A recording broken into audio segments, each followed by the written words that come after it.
Sometimes it takes a wake-up call. All right, welcome back, everybody. Welcome to the Big Plantation. We are getting Derrick Broze on here in a few seconds, and some of the things we're going to be running through with him, we're obviously going to talk about, his background and all that stuff, but we kind of wanted to get into this Ron Paul nullification call, and I don't know if we've also got minimum wage possibly going up. Obama's been talking about that. And this is kind of a more somber note, and we just need to make a passing statement on it. But the 10,000 people are probably dead in the Philippines right now from a super surge typhoon that just came in out of nowhere. And everybody's thoughts and prayers, I'm sure, go out to them. But bringing back to the Ron Paul nullification call, Mike, you've been reading about this, haven't you? A little bit? Yeah, basically, I don't know if anybody has been listening to Ron Paul's weekly podcast that he's been doing for a little while now, but, the guy never ceases to amaze me. I mean, he is, and this is the article that we're referencing that's on the Big Plant, or Facebook.com/The Big Plantation right now, kind of exemplifies what we're talking about, where he is just kind of taking the gloves off and really being himself. But we'll get back to that in a minute because our guest, Derrick Broze, is ready. Again, just a little primer on Derrick Broze. He talks a lot about the spirituality aspect of things, shamanism, and that's kind of a unique, nice angle that you don't really hear too often. He does community gardening projects. He writes for IntelliHub. He runs the Houston Free Thinkers, is involved with the music scene down there. Just a all-around awesome guy. Derrick, are you there? Yeah, what's going on, man? Oh, never a dull moment, man. You know that. Yeah, for sure. I'm glad you had me on tonight. Give me some of y'all's time. Absolutely. So you are going to be starting your own show here, right? Yeah, I'm sort of relaunching a show that I'd done before. I had a show called The Conscious Resistance on a couple of different networks, but I stopped doing it because, as you mentioned, I do a lot of community gardening and then community activism. And I started to feel like the show was just getting in the way of what I really wanted to do, which was be involved and also just sometimes relax on and enjoy my own time. So now I decided to put some energy back into doing this show after getting some pretty good support from going to host for Adam while he was locked up for Adam versus the Man. And I came back to Houston, and there was some support and some ideas tossed around, and we've got a really unique idea for this show that I'm happy to be a part of, because if it was just going to be another show, another talk show, I'm not really interested in doing that right now because I try to stay focused on action, but I think what we're working on could provide something entertaining and a real alternative to what other people think of when they think of a late-night talk show or a podcast in general. So I want to be able to work about talking about community activism, focusing on solutions, showing independent music, highlighting people from around the country who are building alternatives and building solutions, and eventually having live bands in as well. Of course, we'll be interviewing relevant guests and doing all that stuff, but we've got some good ideas we're working on, and I'm happy to get it going. Yeah, absolutely. And it sounds like a lot of your vision is a lot of the vision that I have, and really I'm just trying to follow Ron Paul's formula of young people in music. I think that the message that can be sent through music can infect just about anybody. So if we really get behind the music, that's what drove people in the 60s, and just unfortunately, we don't have stars out there anymore like John Lennon or like anybody who was really proactive or outspoken anymore. So that's why when we see people, even if they're not perfect, like Russell Brand, it's just so refreshing. But yeah, I mean, the music I think is very important. And the other thing that I think is very important that you talk a lot about is the spiritual aspect of things. And I kind of wanted to talk to you about that is, I think that in a lot of ways that the movement, we are so dominated by the logic. We are so dominated by the saturation of information, and a lot of the spirituality gets left behind. And I think you kind of see that with this whole stupid debacle that I didn't want to get into with Chris Cantwell and Antonio Bueller. And I think Bueller was kind of trying to touch on that, but didn't say it in this way. Is that the information is growing, the information is getting around, but maybe not the spiritual growth is there within the movement. What do you think about that? Yeah, my view on that topic is really just that, using the word spiritual, to me, it just means of the spirit, of your essence, of your own nature, to know who you are, to reflect on yourself, to spend time with your own mind, to learn your faults, your the pros and cons of being you, your fears, your doubts, your insecurities, the good and the bad, so that you can become a better you, and also through that understand what it really means to be free, how you can obtain that freedom, and how you can maintain that freedom. And I tend to feel that if we don't go deeper with that level of freedom, which I think is sort of helped along by things such as meditation, and of course meditation can manifest itself in all kinds of ways, but just the simple act of reflecting with yourself and getting to know who you are better allows you to be a more free individual. And I feel if we don't take it to that next deep level, we may recognize the problems within the institution of government and the corruption and all these type of things and the state, and work to overthrow that and to replace it with something new. But I really do feel like if we don't take it to a deeper level, we're going to end up in a similar situation in just another couple hundred years or so, because we won't have gotten to the root cause of our individual problems. Because I think humanity as a whole has a lot of healing to do. We're all individuals, we're empowered individuals, but when we come together and work together and recognize our interdependence, we can accomplish a lot of things. So it's not really about being a collective, it's really about being a strong individual and taking the time to work through your own issues and encourage others to do the same, so we can push past some of the silly insecurities and ego that I think actually work to limit our freedom. Yeah, I mean, I totally agree, and the way I see it is that a three-front war coming up with. All right, obviously we have to focus on education and we have to focus on abolition, but then at the same time we have to be concerned about not becoming what it is that we're fighting against, and doing what you're talking about, whether it's meditation or some people. I know it's helped me a lot because I do some meditating. I don't do as much as I should, but certain psychedelics and things like that. And I know that's kind of a taboo topic for a lot of people, but to me, it's all about how you do it. And if you're doing it to have fun, you're not doing it right. If you're doing it with the stated goal and the thought process of I'm doing this for introspective, soul searching and stuff like that, then it can be positive. But to go back, yeah, I totally agree that we have to take that time to explore ourselves and realize what exactly is the nature of what we're trying to evolve towards. Yes, and I do still believe that we're working towards evolution of humanity, that we're already witnessing that happen, where plenty of people are evolving and learning to interact with each other without the force of government, and it's a powerful thing. It's going to continue, but that trend, I think, can be slowed down a bit if we don't go on that deeper level. So it's just important to get to know who you are, and of course that expresses itself in different ways. Everybody has, whether they lack spiritual beliefs or spiritual things like that. I think you can still be a self-aware human being. I don't really ascribe to any sort of one-size-fits-all monopoly. Anything, for example, like I don't think that Buddhism and meditation is the only way, or shamanism is the only way towards this enlightened freedom, or that necessarily even that anarchy is the only way. I believe that seems to make sense in my world, and that's what I resonate with, and so I try to talk to others about that.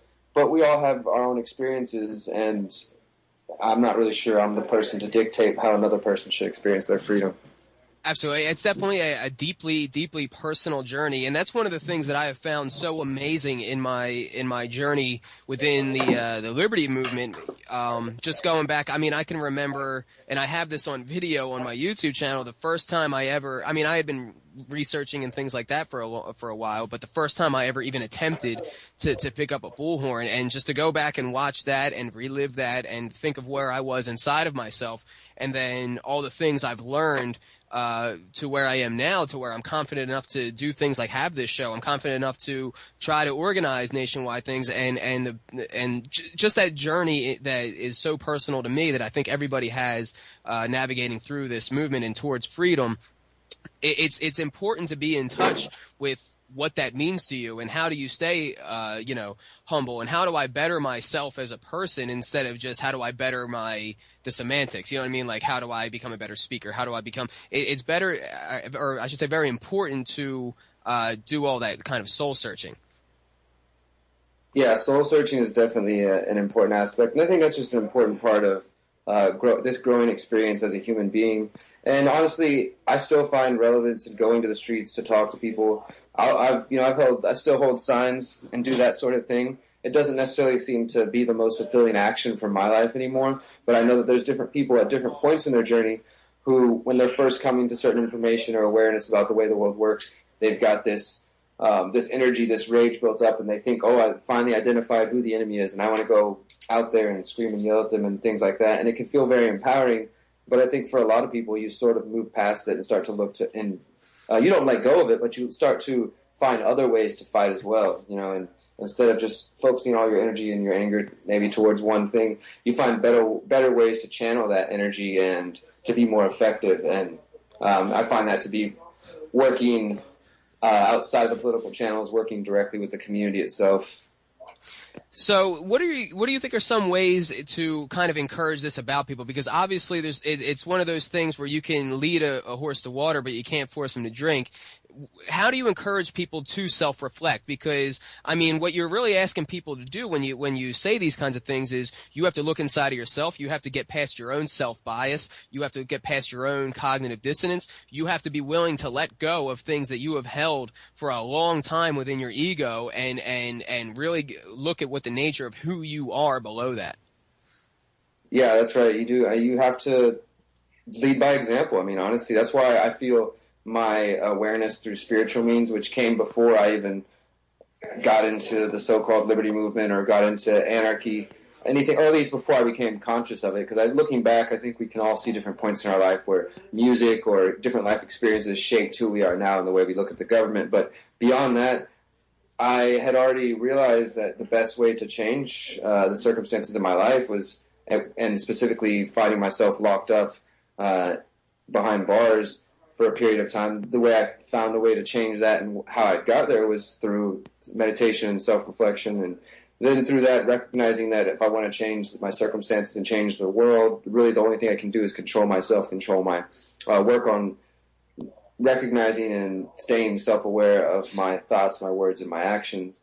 And then later on, I came to to study voluntarism and recognizing that as pursuing change in a similar way, that voluntarism is about change through the individualist method, where we're pursuing change by leading by example, and instead of trying to use the force of government, we recognize that if you see a fault in the world or you see an area that's lacking in government or something like that, you offer a better service. You try to provide that. You get up and you do something about it. You don't ask other people to do it for you.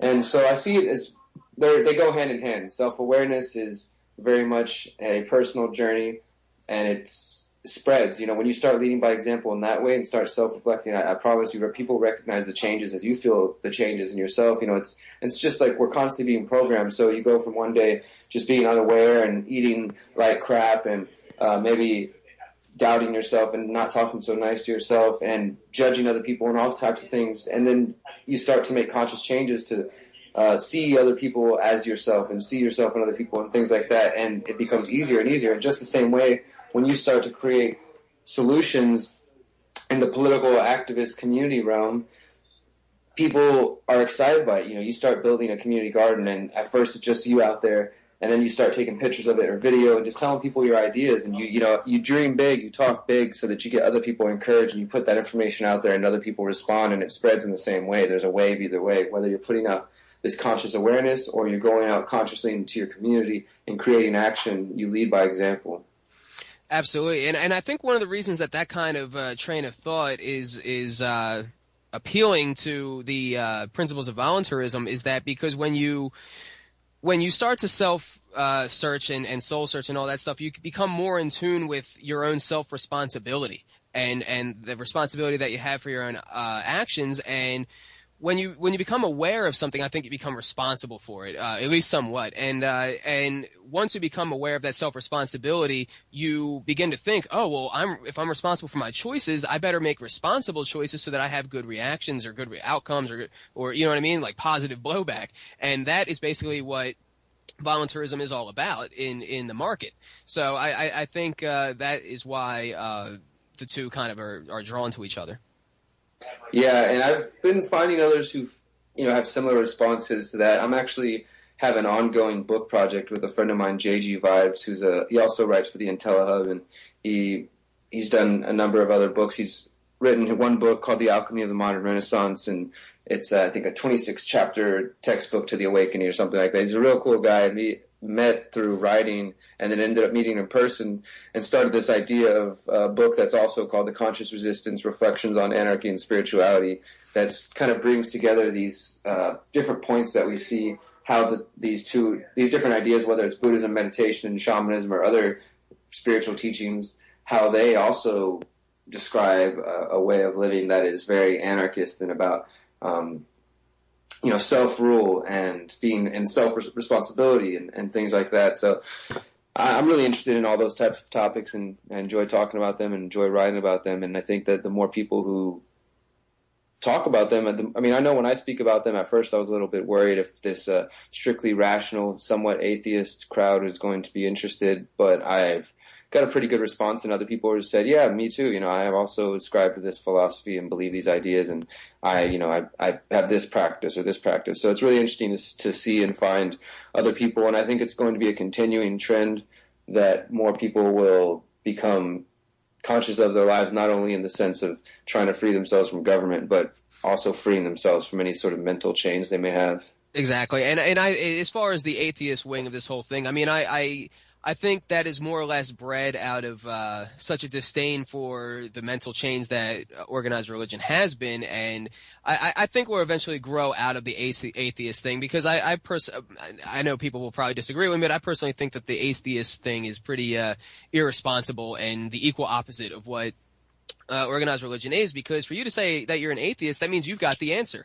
You know what I mean? You know that there is no God and stuff like that. Now, the way I tend to look at it is that as a third dimensional being, I have no right commenting on what exists in the 10th dimension. There could be something there. I doubt it. I personally doubt that it meets the description of the thing that's raining meteors on everybody in the Old Testament. But I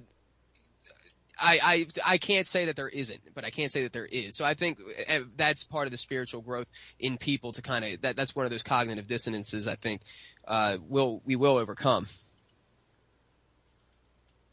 I agree about that, man. It is another form of cognitive dissonance, and that's a perfect way to put it. We just have to overcome the cognitive dissonance that we experience through programming of the media and the government, and like you said, there's also programming of our own limitations of our own mind, and at the same time breaking free of the chains of organized religion, which is just another apparatus of the same state powers that we're already opposing. Now, one thing, I hope I'm not asking anything too personal of you here, but you really became an inspiration for me. I remember, I forget how long ago it was, but I remember you put a post on Facebook about how somebody had stolen your laptop, and I think it was like the second time that this had happened, and your response wasn't like, oh, fuck that person, or it was just, I hope that person gets what they need out of it, that they would resort to something like this. Now, what I was going to ask of you that might be too personal, you let me know, is I've kind of pieced together from some of your posts that you are coming from pretty big odds to where you are at mentally now. And I think it's an inspirational story, because there's several people who I feel that are in the movement who are either in or are coming from a very dark place. I know I came into the movement from I was severely depressed for a while before the movement. But what's your story, if that's not too much to ask? Well, yeah, we all got a story, and mine is just as interesting and as uninteresting as everybody else's. But yeah, the post you referenced, it's funny that you remember that. But just generally, as far as struggles, I did a video with Luke recently talking about that, and I am not against talking about it, so you don't have to worry about anything being too personal. The only reason I've ever even started telling other people, or it ever even came up about me getting locked up and things like that, and battles with depression or suicide and stuff like that, was to hopefully inspire other people, because I've had plenty of people say the same thing to me and just come to me asking for questions and things that they're asking for answers for questions that I don't even know the answer to, and I just try to be a positive voice for some of those people. But for my personal journey, I just was really depressed as a teenager, and I went through all that usual bullshit. And I tried to kill myself a couple of times. And while I was figuring out all that and trying to understand why that pain was coming from, I was pretty open to just partying, man. And that led to me trying all kinds of drugs and things that I wasn't really prepared to do, I guess you could say. But it happened the way it was supposed to. And I quickly got myself addicted to crystal meth. And that was about a 10-month period of trying that and losing my job and spending a lot of money on that stuff and losing an apartment and some friends and disconnecting from family. Ended up being homeless for a while and bouncing around doing that. But then also was able to, after a few months dealing with that, pull myself out of it and get myself sober and start to make changes in my life. But I was also, unfortunately, I was still connected in ways that I was still dealing a little bit. And I ended up doing a business deal and got arrested through that. Spent a year locked up and got out, went back and forth for a couple times. It basically began a 4-year period of being in and out of lockup and getting a felony eventually. And I finally got off of parole in June 2009. And I haven't been back to jail since then, other than for activism-related things like that. But the entire journey was just a big lesson. I realized that shortly after being there, because there was the period of really trying to fight it off and having to accept that, okay, I really screwed up. Somehow I did something. I'm behind these bars and nobody can get me out. There's no matter what anybody says, nobody really gives a damn. And I'm stuck here for this period of time and looking at the calendar and seeing, months and months and months ahead of you.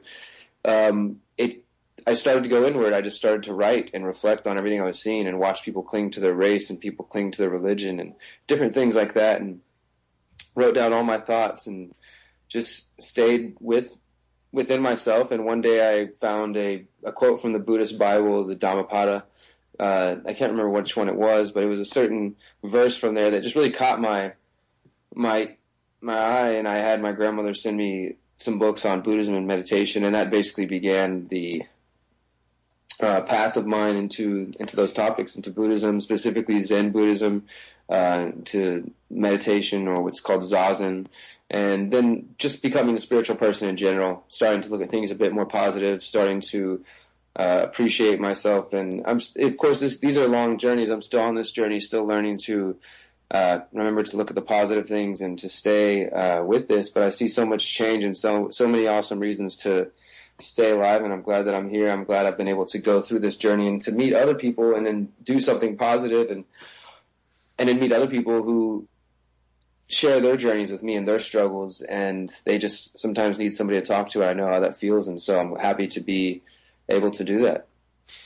Well, I'm glad you made it through too, dude, and I'm sure there's a lot of people who share that same sentiment. We have a break coming up in about a minute and a half. Would you be cool with staying after the break and kind of going through the news and expanding on this with me? Yeah, I'll stay on for a little bit longer, man. All right, cool. So would you say you had like a specific moment where things just kind of clicked, where you're like, damn, I need to make a mental change here. I need to shift something up. Like, was there a moment of clarity? I'd say I had a couple moments of clarity, but as far as early on, like when I got arrested, it was just that moment of whatever I read there in that Buddhist quote, and shortly after, they're just starting to reflect on it, because I have a father who spent most of my life, about 26 years of my life, locked up for similar reasons. So it was a real kick in the chest for that. So that was kind of like, okay, how did I get here? What am I doing? It's time to figure this out. Gotcha. All right, well, we are, in fact, coming up against the break here. We are live on the Big Plantation. We will be back here with Derrick Broze on the other side, and let me pull up the phone number here. I really should have this friggin' down in my mind, but our phone lines are open. I've got that for you here, Mike. It's 567-314-9296, or if you do feel so, you can Skype in. Well, actually, I believe the Skype line's being taken up right now. No. We can have as many people on as we want. FERradiolive.com.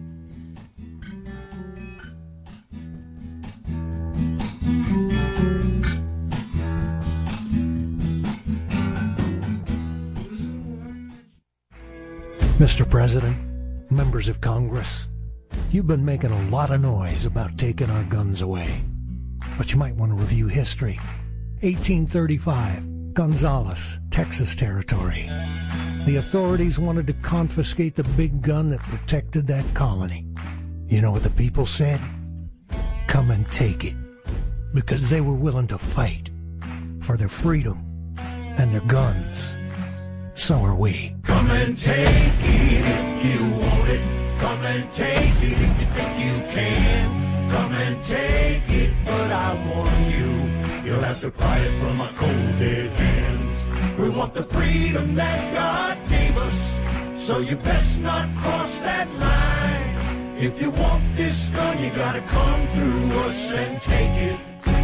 One shot at a time.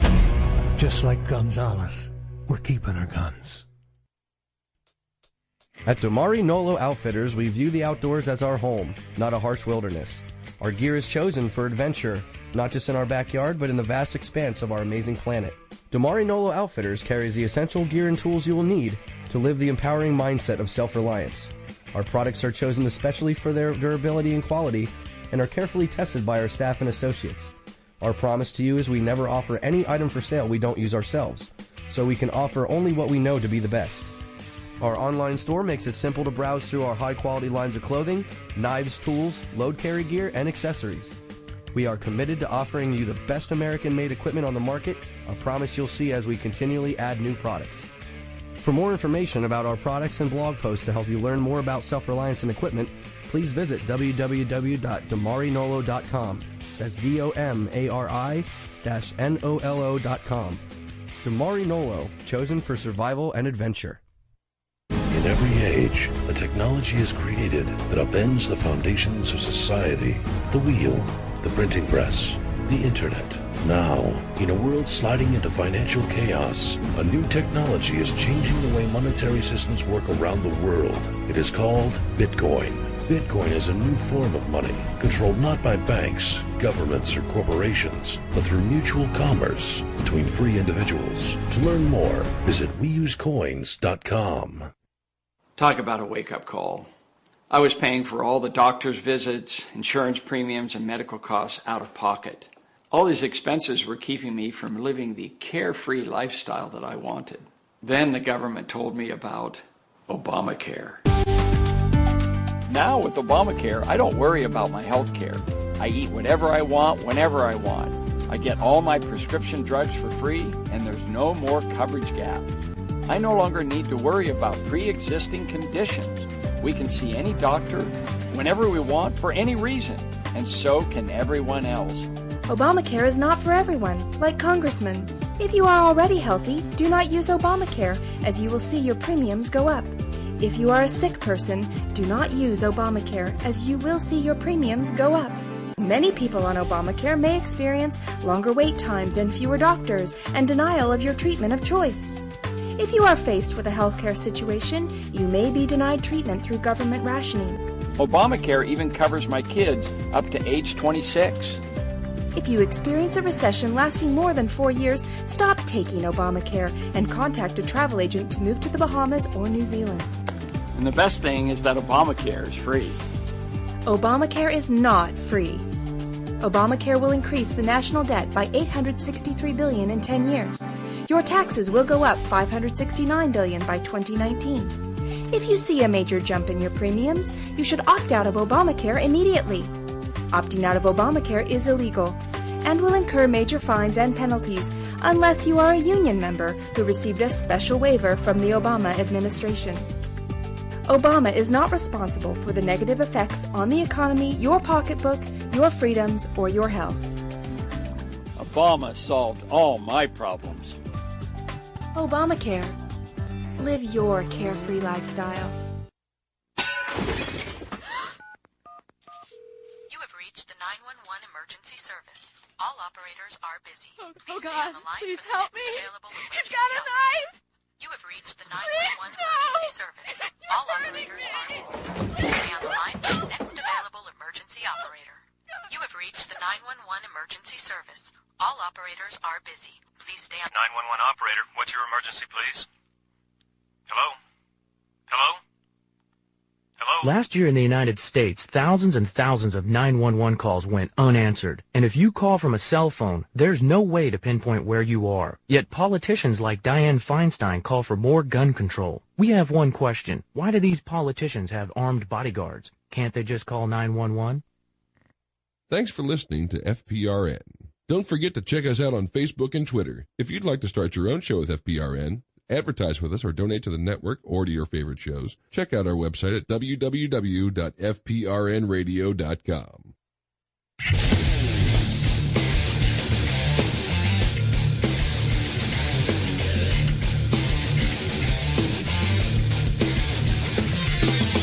And welcome back. Thank you so much for joining us, everybody. This is the Big Plantation Live. We are still here with Derrick Broze on the line. And just, real quick, I didn't really give you a chance yet to plug everything. Like, where can people find your work? You can find all my stuff at theconsciousresistance.com. Also, I work with the Houston Freethinkers at thehoustonfreethinkers.com. And my articles appear Monday through Friday at thelibertybeat.com and occasionally on IntelliHub and activistpost.com as well. Awesome. Yeah, definitely check that stuff out. As anybody who hasn't realized it yet, obviously you bring a little bit of a different perspective than a lot of the other people here in the movement. I really respect that view. And also, I'll put a little bit of pressure on you, and I'll put a little bit of pressure here on our producer. I don't want to say anything definite yet, but we are looking at possibly, hopefully, I hope, you joining the cast here on FPRN. So however we can make that happen, I'm willing to help make that happen. I think that's a very good possibility. Awesome. So, yeah, I just wanted to give you, kind of my moment of clarity that I had and see what you think about this, because I mentioned earlier that sometimes, and I don't know your stance, I would imagine that you agree, that sometimes psychedelics can be useful in this kind of introspection. And really, that's what happened with me. I basically was with my best friend, and I had about an eighth of shrooms that I took down. And I was the only one who was doing it. We went and started playing basketball, and I just started having what I can only describe as like a series of revelations that basically, I don't know, just being in that heightened state made me look down upon my normal mental being and look and realize that what should be my normal, what should be my everyday mind frame or mind state is low, and that it just made me realize that I was depressed. And I said to myself in that moment, when you're off of these shrooms, you need to do something about this, because you need to cheer up. Like, I remember specifically saying that to myself. So what do you think about the role of psychedelics in the possibility of your introspection? Well, I guess I didn't say it earlier, but if there's three things that changed my life, I would say getting locked up, meditation, and taking acid. So I definitely do believe and since then I've kind of become more aware, and it's worked into my understanding, my beliefs in shamanism, and not only hallucinogens to offer a wider perspective to sort of give you a cleansing, a restart, but also the use of deep states of meditation. Drumming can also take you to similar states, and that's really what some of shamanism, which I'm really into, is about, is just basically getting back to nature, for one, recognizing nature as a living being and living entity that is a part of, that everything is a piece of God, so to speak, and trying to connect to these other relations as we have.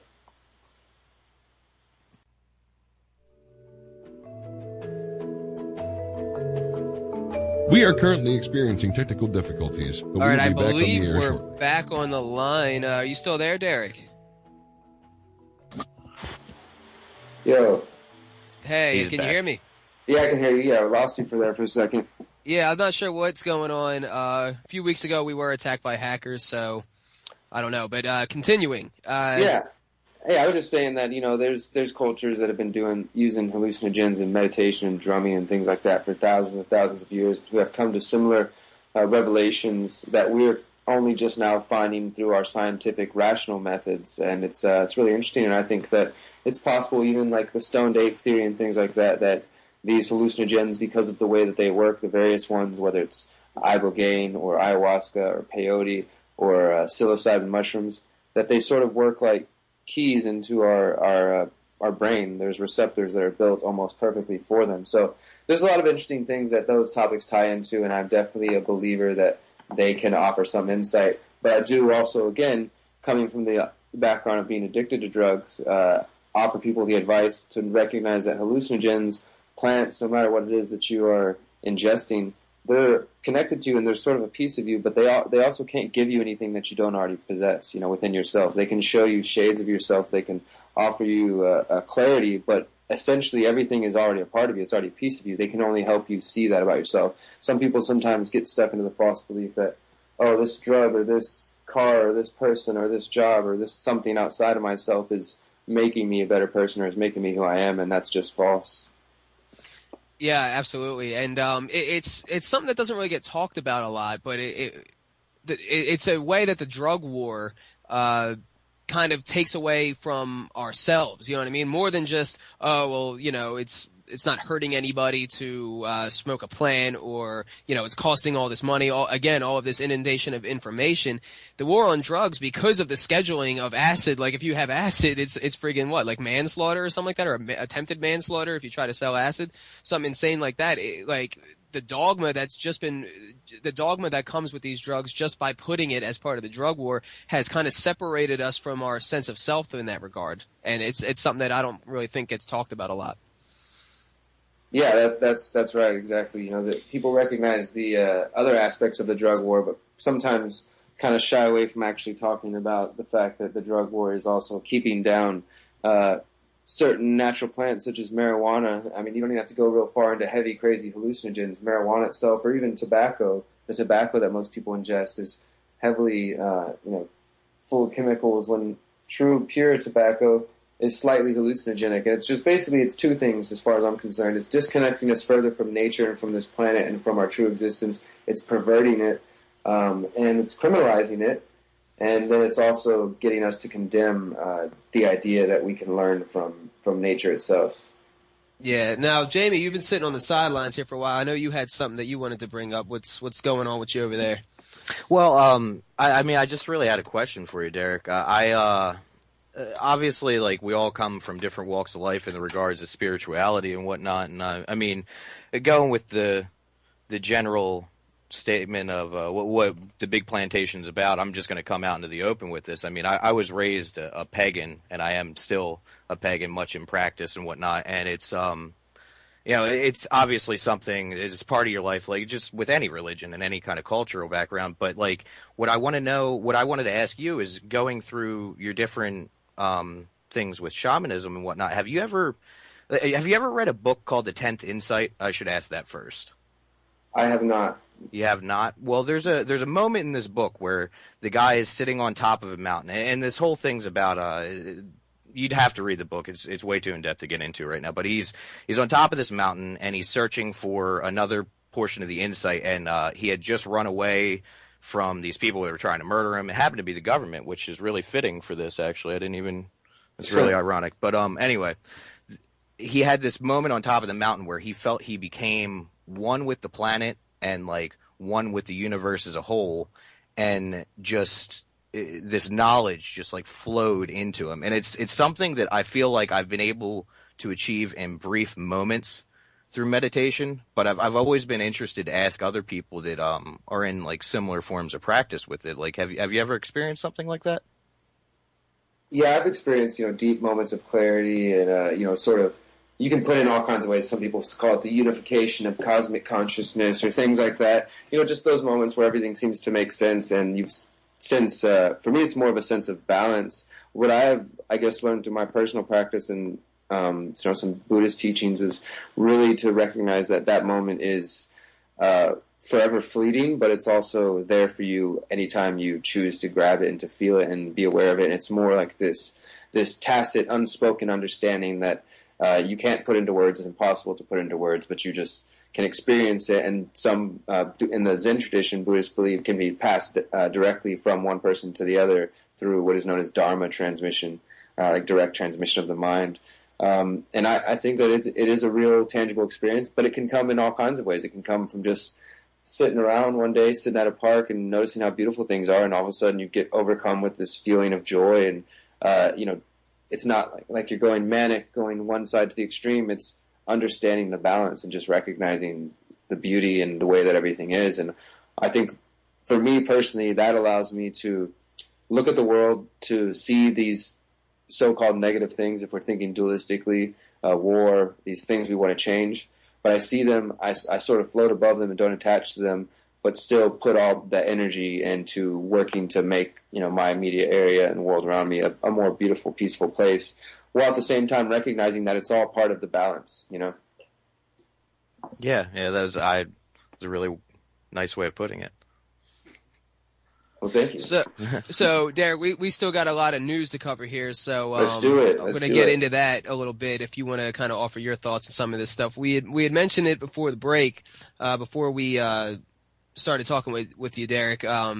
I don't know if you've seen it, but this whole Ron Paul kind of taking the gloves off when it comes to nullification, and even in some respects the Second Amendment. And now the article we posted on is coming from obviously liberal stance where they're demonizing him. But I mean, some of the quotes they have in here from him are Thomas Jefferson was obviously a clear leader on the principle of nullification. I've been working on the assumption that nullification is going to be a de facto nullification. And for anybody who doesn't know what de facto means, de facto is basically a word for illegitimate but in effect. So it's just something that happens, much like our government. Our government, we don't consent to it. We have 5% approval rating for the Congress, 30% approval rating at most for the president, but it's still there and it's still effect. Government of itself is de facto. But anyway, it's going to be a de facto nullification. It's ugly, but pretty soon things are going to go so bad that we're just going to have to ignore the feds and live our own lives in our own states.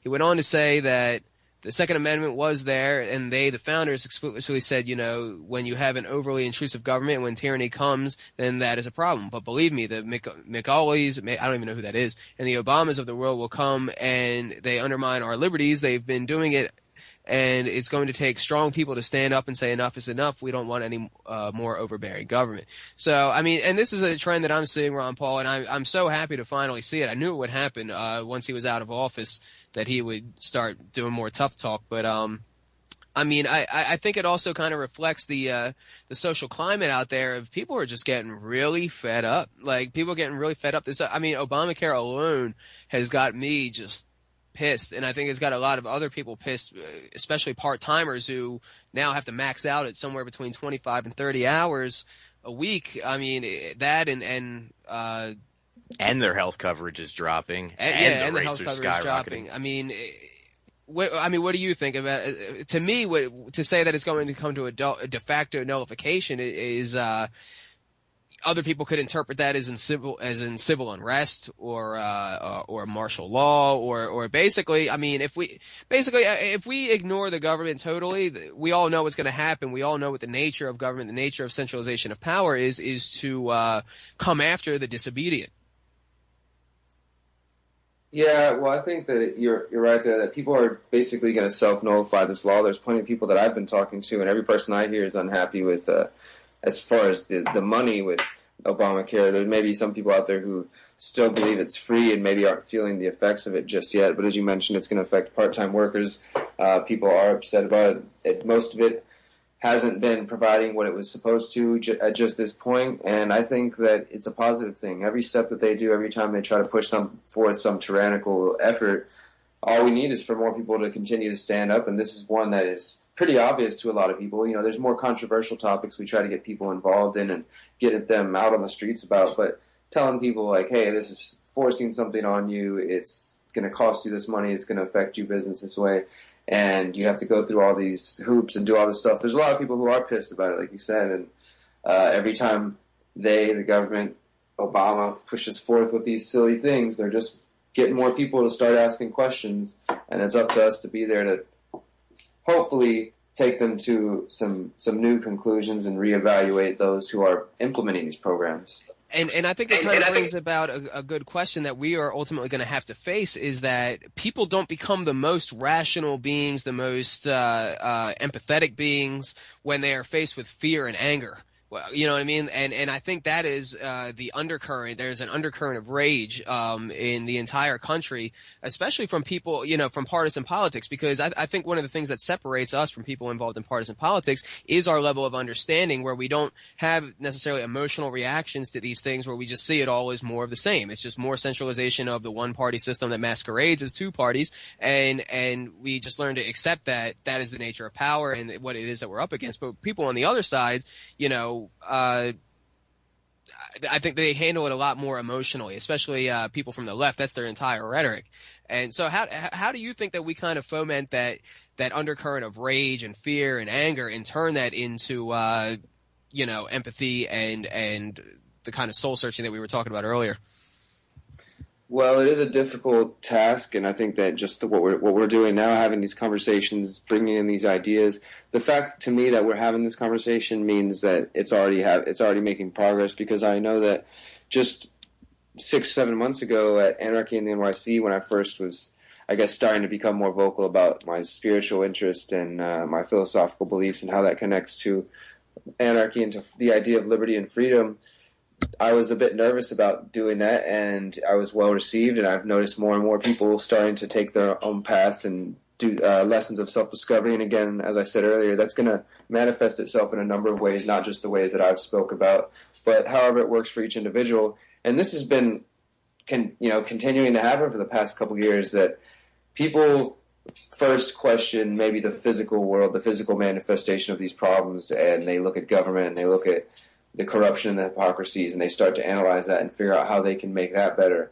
Once you begin to do that, it can really be earth-shattering, life-shattering, where you start to really reevaluate more than that. And I think that's what this is about, is this is getting people to not only question the modes of control that we allow to exist in our lives, but also the control that exists within our own personal life and how we can make that better. So I think it's going to come as a natural it already is coming as a natural reaction to what's taking place. People are going to have to focus deeper, and eventually those who are holding on to the material physical world will eventually, I believe, lose everything in some type of collapse or some types of reformation of a government, and hopefully they can come to some new sense of awareness about what's important, but that has to be done on an individual, voluntary basis.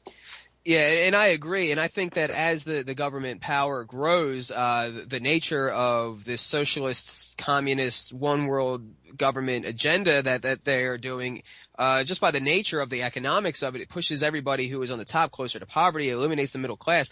So the poverty class is growing, and I think that is where the message should ring the truest. It's something I've been thinking about in the past few days is nobody, I mean, we've got to think about ways to expand beyond preaching to the choir. And that is the big thing that I think is important with music, because there's so many of these artists that are preaching this message, whether they realize it or not, of consciousness or of government corruption, of whichever path you want to take that inevitably leads to the government is invalid. There's so many, and it's an independent or individual journey.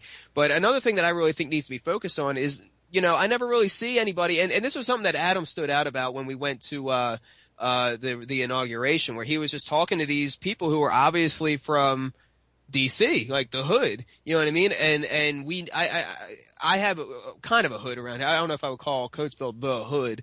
It's not Harlem, but it's, there's some crime there, and it's definitely not the best area. And I've been wanting to kind of go into that area and see how I can connect with these people, because there's got to be a million ways. If I just lead it off, and I invite everybody to do this, if you go to these areas and don't just try and enforce your ideas on them, I think the best way is asking questions instead of going there and being, oh, well, have you ever heard of the non-aggression principle? Saying, what is it about the system that pisses you off the most right now? You know what I mean? And you might get different answers from different cultures, but I think that's something I really want to focus on. Yeah, I think it's really important. I enjoy doing man on the street interviews and specifically talking to people in your community. Those are the people you need to talk to the most. And I think you also touched on an important point there, that when you're coming to help a community and you may have the best intentions, it's important to recognize and to remember that they have their own ideas of how they want to live free and how that expresses for themselves. That you can't just come in, like you said, with the non-aggression principle or these ideas and force it on people. You have to be open-minded enough and willing to help people, if your goal really is to help people, to put your principles on the line. You put your money where your mouth is, and if you talk about these principles of sustainability and of self-reliance and community involvement, then go do it. And so whether or not the people have the same views as you, it's important to hear what they want, because you come in to help out a community, whether that means community gardenings or just starting conversations about corruption and how we can reach solutions on that. I always ask people, well, what do you think? What do you see as the problems, and what do you see as the solutions? And it's really easy to see where they're coming from that point and see what you have in common and how you can work together. And it's important to do that, because you're not going to agree with everybody on everything, and it's not important for us to do that. We're not trying to make everybody robots. It's important for us to recognize that we can work together with those that we may not necessarily agree with or have the same solutions. And you know what? Yeah, and you touched on something that I try to. It's such a complex issue, but like, all right, you have your minarchists, you have your anarchists, then you have your left anarchists, your right anarchists, all this different crap, and I friggin' hate it because it's all the same thing. It's like, I like to say that I don't subscribe to any kind of hyphenated anarchism because it just brings in an economic left-right divide that doesn't even need to be there. It's really just anarchism. There's just freedom. Everything else is how you apply freedom in your life, or the level of application that you have that freedom allows. So, and that's one thing that I think needs to be stressed is because of two things. One, different cultures are going to practice their freedoms in different ways, and you don't have to agree with it. You don't have to like it, even, as long as they leave you alone and they don't infringe on you. But then also, different cultures have experienced the violence of the state in different ways, and everybody comes to that realization in different ways. So it's a very complex issue, and that's why I think it's, like you said, going to people, asking them what their relationship has been with this thing, and what their experiences have been. What do they think are the problems? What affects them the most? That, I think, is how I think you get the best results. Yeah, it's about compassion and empathy, man. That's how we're going to really affect people, not by coming in and acting like we know everything and that our view is what needs to happen. I got to get out of here for the night, man. No, but I appreciate you guys letting me come and talk to you tonight, and I hope that everybody who tuned in and heard me enjoyed that. And if you want to find out more about my work, you can check out theconsciousresistance.com, and hopefully you guys will tune in Thursday night to the debut show for my live show. We're going to have Adam Kokesh. We're going to have the guys from March Against Mainstream Media as well. So check it all out, theconsciousresistance.com. I appreciate it, Mike. Appreciate it, guys. Thank you, man. Well, hopefully we'll see you soon on FPRN, man. Yeah, I'll catch up with you about that for sure. I'll talk to you there. Peace out.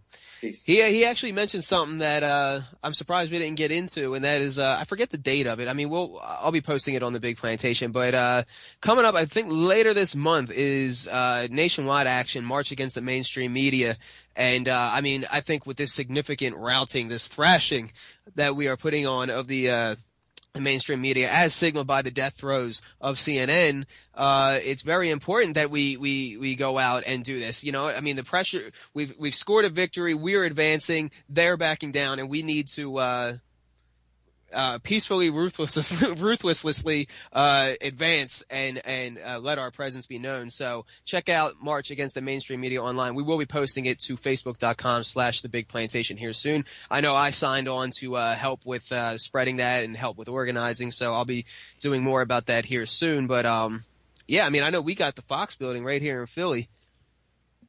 That we do. We have the Fox building right here in Philly, and New York is not a far jump away. There's all kinds of media right there. So I'm not going to New York. I'll leave that up to Danny.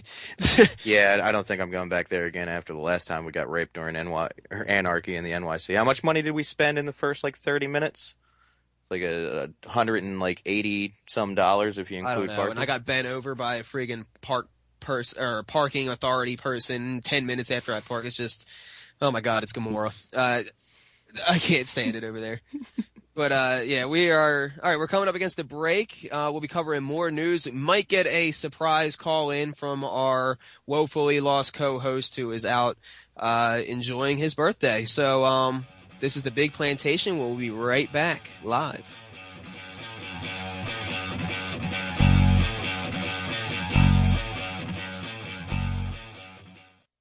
Tired of living in a violent society? If every citizen was armed, no one would be dumb enough to shoot people. It's exactly the ethos our founding fathers had when they wrote the Constitution and then changed it, which is what makes it sacred now. Come mingle with safety-minded people like you at the Liberty City Gun Club. Our nation is still the world leader in one thing: armaments. Nothing says excitement like a night out with a small caliber semi-automatic weapon.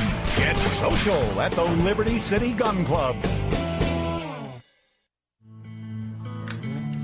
Well, yeah, it's getting tough out there. Yeah, no doubt. I work in home invasions, mostly. Some murder, occasional rape, if she's hot, or really bitchy. And I'm a huge advocate of gun control, absolutely. Every time I kick in a door or smash a window, I face the possibility of being shot and killed. Allowing citizens to own guns creates a hostile work environment for me and my associates. No one should have to work under those conditions. I say make them all illegal, absolutely. I mean, I break the law for a living. I'm a professional, so it doesn't really bother me. No doubt. No doubt. Your local violent criminals work hard and put their lives on the line every time they attempt to murder, rape, abduct, or assault a member of the citizenry. They desperately need your help. With your support, there may finally come a day when a violent criminal can have his way with you or someone you love without the fear, anxiety, and stress caused by knowing there's a possibility his victim might be armed. Please show your support by voting for stronger anti-gun legislation, because criminals prefer unarmed citizens.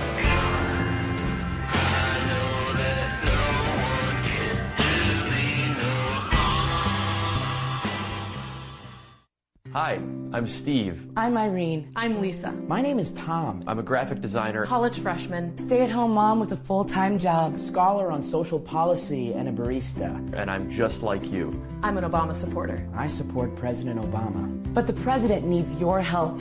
Our president can't launch into another war without you. And remember, we promise to support him no matter what.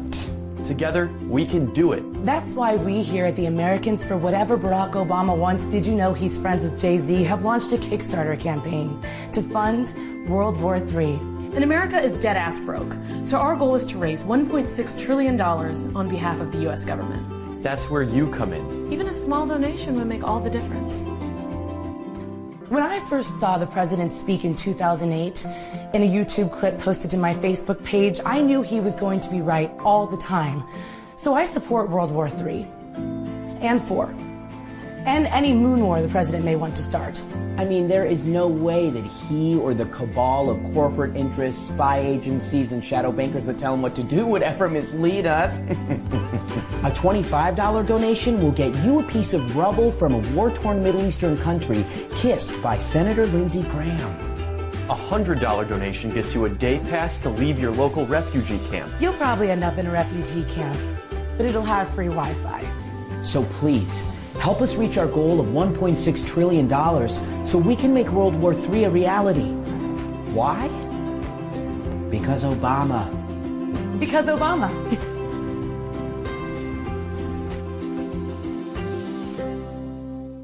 Do you have a group or organization founded on the principles of personal liberty, health freedom, or accountable government? We invite you to check out Same Side Entertainment. Same Side is a source for activists and liberty organizations to connect with well-known leaders in today's growing movement for sustainable living, personal liberty, and sovereignty issues. Same Side has a variety of keynote speakers, debate panels, interactive web presentations, musicians, and liberty-based entertainment, as well as services for web design, graphic design, video, and photography.